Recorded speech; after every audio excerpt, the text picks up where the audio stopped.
Hi guys. Here's the direction that I'm going right now with the EAP class, and I think it's perfect since Sarah's out.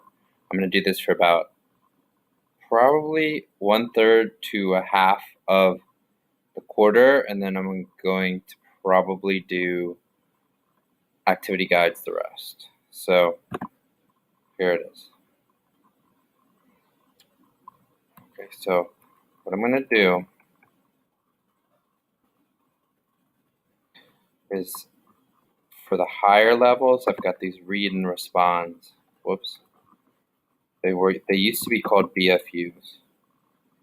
And I'm actually I'm using them to go over the first quarter stuff just to kind of cement that. That'll be about 1/3 of the quarter.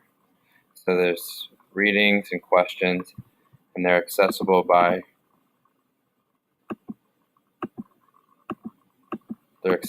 Google Classroom. So the kids, probably about half of the students, more than half of the students, should be able to do this, where they answer the questions. They can work in groups. Where did man emerge? He emerged in East Africa.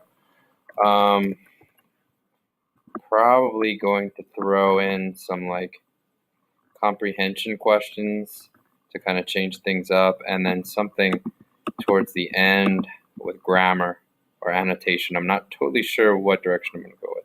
So that's what part of the class is doing. The ones who go really fast.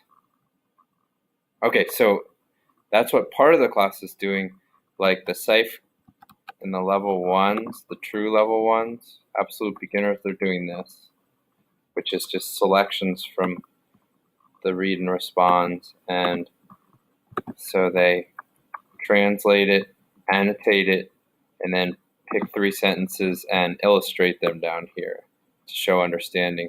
And then a little list and describe action, like what they see in the picture. They can do a list, and if they're ready, they can also describe what's going on. And then this covers everything that the read and responds cover. And then something with vocabulary at the end and Pokemon. Okay, so maybe part of the class is doing this. This is on paper. The other part of the class is doing the read and respond. You can put them in groups, and they're working together. And for those who are flying through or at the end, this online digital interactive notebook. Okay, so click on it. And this is something which I think that, again, they can be working in pairs or small groups. They can make a copy, and everybody work on one. That's my idea.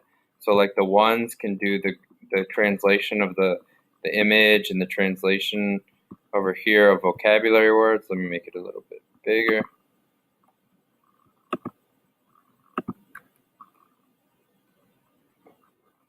And then, the higher levels can be doing some of the research, like it asks questions about river valleys,